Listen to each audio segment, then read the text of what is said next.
Ella entró al tribunal con su amante al lado y una sonrisa en el rostro. No la sonrisa nerviosa de quien tiene miedo, no la sonrisa contenida de quien intenta parecer tranquilo. Era la sonrisa de quien cree que salió impune, de quien confía en que la historia que construyó va a sostener el peso de las evidencias que están a punto de destruirla. Del otro lado de la sala, la familia de Rob Andrew observaba. Los padres, los hermanos, las personas que todavía intentaban entender cómo un hombre de 39 años, sano, había ido a recoger a sus hijos para el Día de Acción de Gracias y nunca más había vuelto a casa. Lo que ese jurado de 7 hombres y 5 mujeres estaba a punto de escuchar era una historia que no debería ser posible. Una mujer criada dentro de la iglesia, una mujer que pasaba los domingos enseñando la Biblia a los niños, una mujer que los vecinos describían como la persona más gentil de la cuadra, la que cocinaba para los enfermos, la que paseaba con el anciano que nadie más visitaba. Esa mujer estaba sentada en el banquillo de los acusados, acusada de planear, financiar y ejecutar el asesinato del padre de sus propios hijos, y seguía sonriendo. Bienvenidos a Sentencia Final. Si estás aquí por primera vez, este es el canal donde ningún detalle queda fuera. Cada evidencia, cada testimonio, cada decisión que cambió el rumbo de un juicio, todo eso está aquí, organizado para ti. Si ya nos sigues, bienvenido de regreso. Antes de comenzar, quiero pedirte una cosa sencilla. Escribe aquí en los comentarios tu nombre y la ciudad desde donde estás viendo este video. No importa si es Ciudad de México, Monterrey, Guadalajara o un pueblito que nadie conoce, quiero saber de dónde viene cada persona que sigue. Sentencia Final. Es una forma de conocernos un poco mejor. Y si todavía no te has suscrito al canal, hazlo ahorita. Caso nuevo cada semana. No te lo vas a querer perder. Vamos al caso. Brenda Evers nació el 16 de diciembre de 1963 en Enid, la 9ª ciudad más grande del estado de Oklahoma, en los Estados Unidos. Creció en el seno de una familia que muchos describirían como el modelo del hogar cristiano americano. Los padres eran miembros devotos de la iglesia bautista North Point, organizaban reuniones de oración en casa, participaban activamente en la comunidad y eran reconocidos a donde llegaban como gente de bien. Su madre, Rose Evers, describió a Brenda como una niña alegre, obediente y dulce, una chica que no daba problemas, que se destacaba en las calificaciones, que nunca necesitaba que la llamaran 2 veces. Los amigos de la adolescencia la describían de manera casi idéntica, tímida, tranquila, altruista. Una joven que pasaba gran parte de su tiempo libre en la iglesia o ayudando a alguien. Su media hermana Kimberly Bowling, que estudió con ella en la primaria luterana, contó que las dos formaban parte de un grupo juvenil llamado Las Hermanas, un programa de evangelización para adolescentes. También trabajaron juntas en un campamento luterano de verano. Una amiga de la infancia llamada Aileen Sander Littlefield declaró al periódico de Oklahoma, en 2004, que Brenda no bebía, no fumaba y era tan pudorosa que se abotonaba las blusas casi hasta el cuello. En los partidos de fútbol americano de la preparatoria, ella aparecía con sus amigas, pero cuando el juego terminaba y los demás se iban a las fiestas, Brenda se iba directo a su casa. No había nada en aquella joven que sugiriera lo que estaba por venir. En 1981, en el último año de preparatoria, Brenda fue a una alberca pública y conoció a un chico llamado Rob Andrew. Era hermano de un compañero de clase, un año menor que ella, y ya había terminado la prepa. Estudiaba publicidad en la Universidad Estatal de Oklahoma. Al igual que Brenda, Rob venía de una familia religiosa y muy unida. Él era bautista, ella luterana, pero los valores que cargaban eran los mismos. Tras graduarse, Brenda fue a estudiar a una universidad luterana en Whitefish, en Kansas. Estuvo ahí solo un año. Después pidió transferencia a la Universidad Estatal de Oklahoma, la misma de Rob, para estar más cerca de él. Tenían más en común que la fe. Ambos eran ambiciosos, decididos a construir carreras sólidas. Rob consolidaba su camino como ejecutivo de publicidad. Brenda se graduó y comenzó a trabajar en el sector bancario. El 2 de junio de 1984, después de un noviazgo sin turbulencias, los dos se casaron, y por un tiempo, todo parecía perfecto. La pareja se mudó a Texas, cuando Rob aceptó una oferta de trabajo mejor remunerada. A Brenda le encantó. Había construido lazos sólidos en el nuevo estado, amistades, una carrera en ascenso en el banco local. Uno de sus jefes de aquella época recordó que incluso fue nombrada empleada del año. Se destacaba no solo por su propio desempeño, sino por siempre encontrar tiempo para ayudar a compañeros con dificultades en sus tareas. Era el mismo patrón de toda la vida, la mujer que aparecía cuando alguien la necesitaba, la mujer que ponía a los demás por encima de sí misma.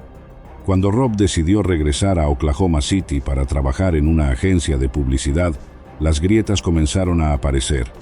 Él quería irse, ella quería quedarse. Por varios meses, la pareja estuvo separada.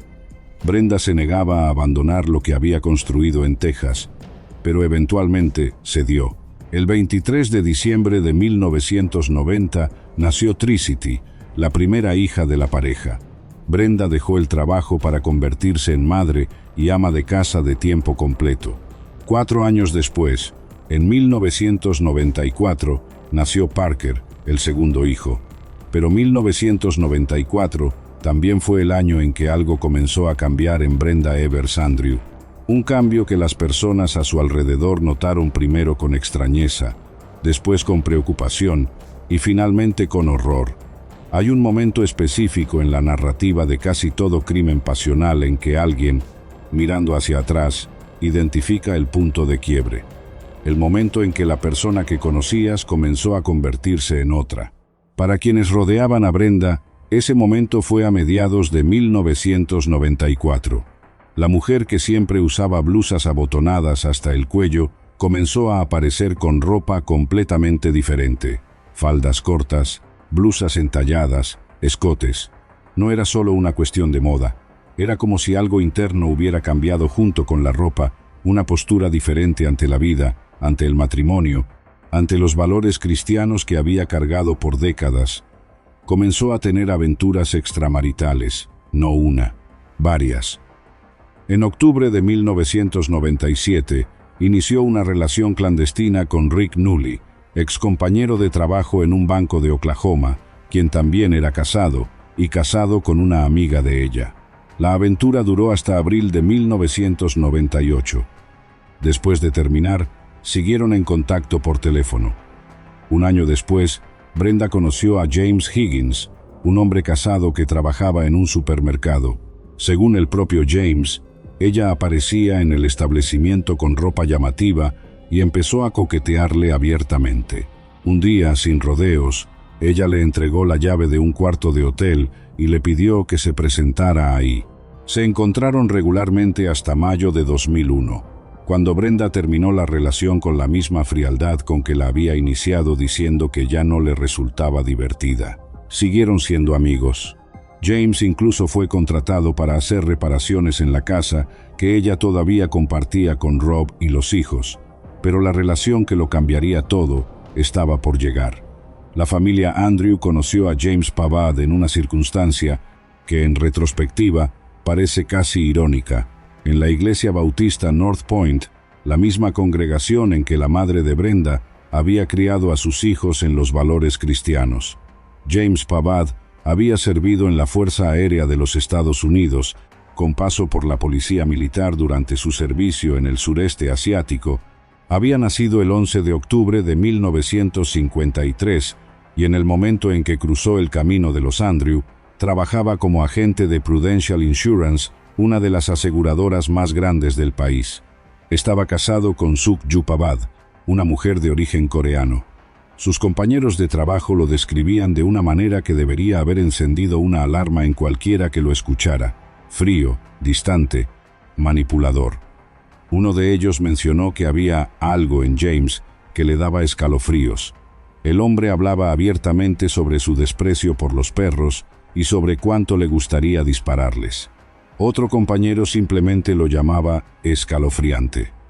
Suk-Ju, la esposa, notó el cambio en su marido en cuanto comenzó a frecuentar a la familia Andrew. Dijo que James se volvió agresivo, irreconocible. El hombre cariñoso que ella había conocido había desaparecido. Nadie en el círculo de Brenda y James se dio cuenta de que los dos se estaban atrayendo mutuamente. Nadie vio lo que se estaba formando, y cuando se dieron cuenta, ya era demasiado tarde para llamarlo amistad. A mediados de 2001, James Pavad le vendió a Rob Andrew una póliza de seguro de vida por valor de $800,000. La beneficiaria designada era Brenda. Casi al mismo tiempo, Brenda, entonces de 37 años, y James, casi 10 años mayor, iniciaron una relación. Hicieron poco por ocultarla. Ambos eran casados, ambos miembros activos de la misma iglesia, y había una amistad de años entre Rob y James. El rumor llegó a oídos de los ministros de la congregación, quienes reprobaron el comportamiento de ambos y los apartaron de la escuela dominical donde enseñaban juntos. La espiral había comenzado. Cuando los divorcios fueron protocolizados, James pidió el divorcio de Suk-Yu y Brenda formalizó el fin de sus 17 años con Rob. La situación dentro de casa ya se había vuelto insostenible desde hacía tiempo. Rob se había mudado. Lo que quedaba era la burocracia del final. Pero lo que los amigos y conocidos de Brenda comenzaron a escucharle iba mucho más allá del dolor común de una separación. Ella decía, abiertamente, que odiaba a Rob, que deseaba que estuviera muerto. Las personas a su alrededor pensaron lo que casi todos piensan en esas situaciones: es el enojo hablando, es el calor del momento. Nadie lo tomó en serio. Brenda fue más allá del discurso. Comenzó a crear obstáculos para que Rob viera a los hijos, consciente de que era lo que más lo lastimaría. Usaba a los niños como instrumento, pero lo que vendría después estaba en un nivel completamente diferente. El 26 de octubre de 2001, menos de un mes antes del crimen, Rob descubrió que alguien había cortado los cables de los frenos de su carro. Los investigadores determinaron, más tarde, que ese mismo día Brenda y James habían inventado una falsa emergencia para obligarlo a salir con el vehículo. Jana Larson, hija de James de una relación anterior, reveló que su padre la había convencido de llamarle a Rob desde un teléfono imposible de rastrear. Debía decirle que Brenda estaba en un hospital en Norman, Oklahoma, y que necesitaba ir de inmediato. Esa misma mañana, un hombre desconocido también llamó a Rob con el mismo relato. El plan fracasó porque Rob había descubierto el sabotaje antes de recibir las llamadas. Fue con la policía. Dijo que creía que Brenda y James estaban intentando matarlo para cobrar el seguro de vida. Enseguida intentó retirar a Brenda como beneficiaria de su póliza y transferirla a su hermano. Fue entonces cuando descubrió que James, usando su experiencia como agente de seguros, había intentado transferir fraudulentamente la propiedad de la póliza al nombre de Brenda con la firma de Rob falsificada. Rob no le creyó a James lo que le dijo sobre la imposibilidad de la transferencia. Llamó directamente al supervisor de la aseguradora, quien confirmó: la póliza pertenecía a Rob y él tenía todo el derecho de modificarla. El supervisor también fue informado por Rob de que creía que su exesposa y el agente estaban planeando matarlo. James se enfureció cuando supo que Rob había hablado con su jefe. Lo acusó de intentar destruir su carrera. Faltaban menos de 4 semanas para el Día de Acción de Gracias. Era el turno de Rob con los hijos. Tricity tenía 11 años, Parker tenía 7, y en esa noche del 20 de noviembre de 2001, Rob Andrew fue hasta la casa que había compartido con Brenda a recogerlos para celebrar el feriado de Acción de Gracias. Lo que ocurrió después fue reconstruido por los investigadores a partir de los testimonios, las evidencias físicas y, finalmente, la propia confesión de Brenda durante el juicio. Brenda encontró a Rob en la entrada del garage. Le pidió un favor sencillo: ¿podrías entrar por el garage y encender el piloto del horno? Rob, sin sospechar nada, se agachó para hacer lo que ella pedía. James Pavad estaba escondido en el garage. Accionó una escopeta calibre 16 y se la entregó a Brenda. Ella jaló el gatillo. Un segundo cartucho impactó a Rob Andrew, de 39 años, y le quitó la vida ahí mismo, en el piso del garage de la casa donde había criado a sus hijos. Lo que vino después fue calculado para confundir a los investigadores. James sacó una pistola calibre 22, un arma con poder de daño mucho menor que la escopeta, y le disparó a Brenda, alcanzándola en el brazo. Una herida superficial, suficiente para hacer parecer que ella también era víctima. Entonces Brenda llamó al servicio de emergencias. Cuando los policías llegaron, les dijo que dos hombres armados, vestidos de negro, con el rostro cubierto por máscaras, habían irrumpido en la propiedad, que habían disparado a Rob, y que cuando ella los sorprendió, también le dispararon mientras huían. Sus hijos estaban en un cuarto, viendo televisión con el volumen alto. No escucharon nada. Un detalle llamó de inmediato la atención de los investigadores. Los niños no estaban vestidos ni preparados para pasar el fin de semana con su papá. El primer oficial en llegar a la escena, de apellido Frost, declaró en juicio que Brenda parecía extrañamente tranquila mientras su exmarido yacía sin vida en el piso del garage. Dijo que su llanto parecía ensayado, que su comportamiento no cambió ni en el hospital antes de ser entrevistada por los detectives de homicidios. Los investigadores fueron metódicos. Sabían que Rob poseía una escopeta calibre 16 y que Brenda le había impedido llevársela cuando se fue de la casa. Buscaron el arma en toda la propiedad. No la encontraron, pero alguien había entrado al ático de la casa de los vecinos, quienes estaban de viaje, y le habían dejado una llave a Brenda para emergencias a través de una abertura en el closet de uno de los cuartos. En el piso de ese ático, los investigadores encontraron un cartucho de escopeta calibre 16 y varias balas calibre 22. No había señales de allanamiento. La pericial confirmó.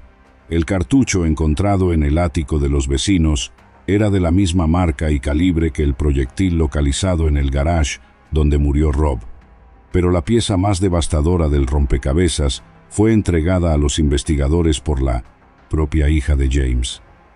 Jana Larson, la misma que había sido convencida por su padre de llamarle a Rob con la historia falsa del hospital, contó que el día del crimen le había prestado su carro a James, después de que él se ofreció a repararlo. A la mañana siguiente, cuando lo devolvió, el carro no había sido arreglado, y en el piso de la cajuela, Hannah encontró una bala calibre 22. La munición encontrada en el carro de Hannah era de la misma marca que las 3 balas calibre 22, localizadas en el ático de los vecinos. James incluso le indicó que se deshiciera de la bala. Ella no obedeció. Fue directo con los investigadores. Había más.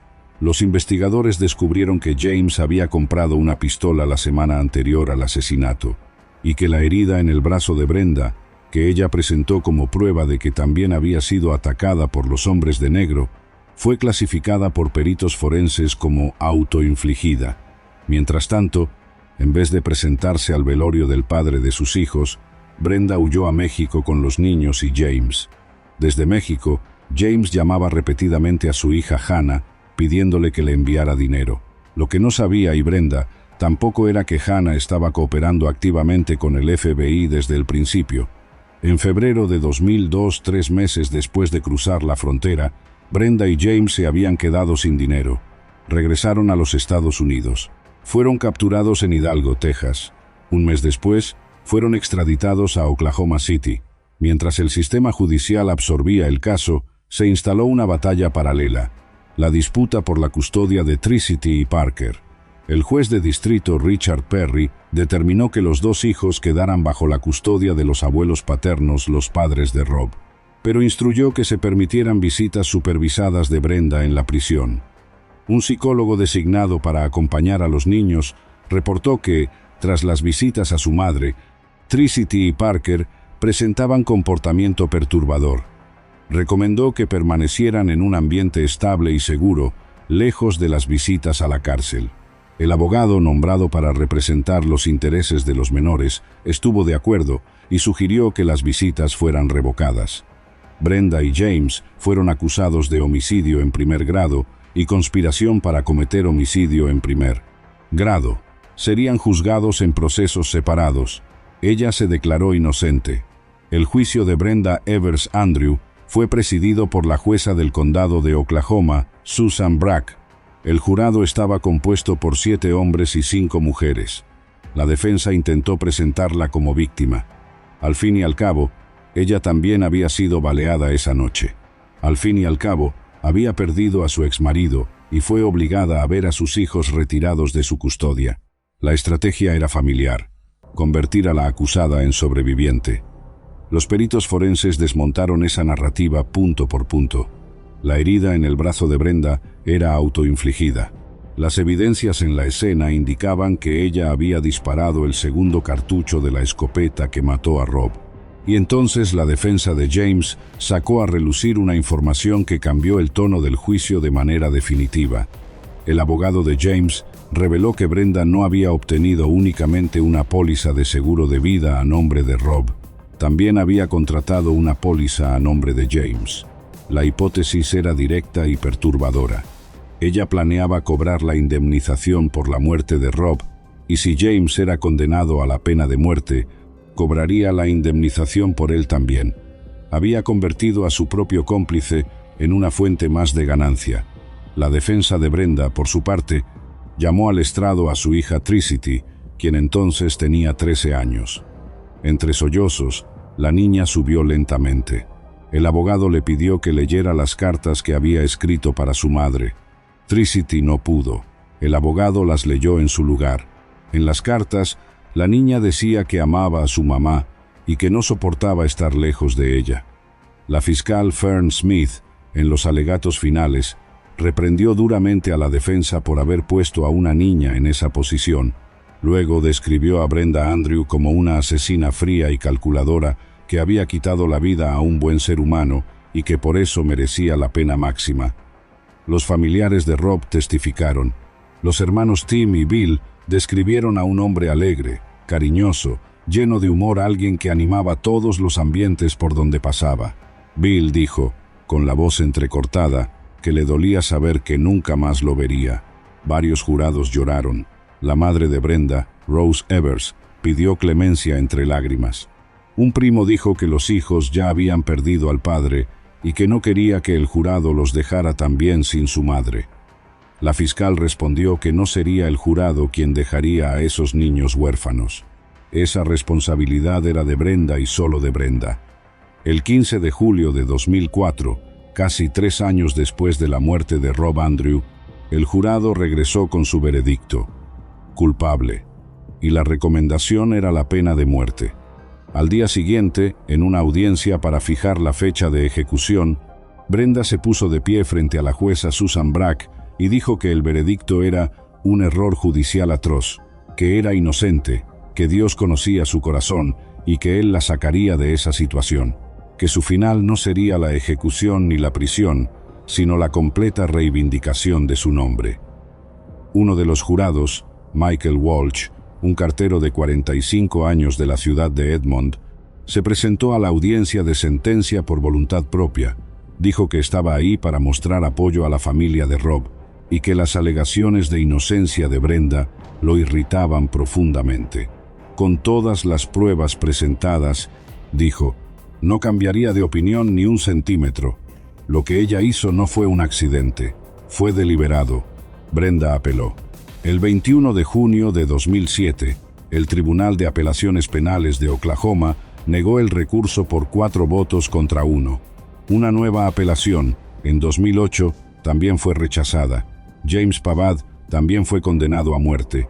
En 2017, su defensa logró anular la sentencia. En 2019, un tribunal federal la restableció. Con las apelaciones agotadas, su ejecución fue programada para el 11 de julio de 2024. Brenda Evers Andrew sigue, hasta hoy, como la única mujer en el corredor de la muerte en el estado de Oklahoma. Está recluida en el Centro Correccional Mabel Bassett, en McLeod. En diciembre de 2023 cumplió 60 años. Su abogado actual, John Carlson, sigue insistiendo en la revisión de la sentencia, argumentando que durante el juicio, ella no fue juzgada únicamente por el crimen, sino por ser una mujer que había salido de los estándares que la sociedad esperaba de ella. Esposa fiel, madre dedicada, cristiana ejemplar. En junio de 2021, Brenda presentó una petición ante la Corte Interamericana de Derechos Humanos, solicitando que se reconociera la violación de sus derechos fundamentales y pidiendo, entre otras medidas, un nuevo juicio. Hasta el momento, ninguna decisión ha sido registrada en autos. Hay una imagen que queda después de sumergirse en este caso. No es la del garage, no es la de la escopeta. Ni siquiera es la sonrisa en el tribunal. Es la imagen de una niña que se abotonaba la blusa hasta el cuello, que se iba directo a casa después de los partidos de fútbol americano, mientras sus amigos se iban de fiesta, que cocinaba para los enfermos del vecindario y paseaba con el anciano que tenía Alzheimer, porque nadie más tenía tiempo. ¿Qué le pasa a una persona así? Hay quienes dicen que algo muy grave debe haber ocurrido en el camino, una ruptura, una desilusión, un peso que nadie vio. Hay quienes dicen que el ángel siempre fue una máscara y que lo que había debajo nunca fue diferente de lo que al final salió a la luz. Lo que los autos dicen es más frío y más simple. Había una póliza de $800,000. Había un amante, había un plan. Y había un hombre que se agachó para encender el horno porque la madre de sus hijos se lo pidió.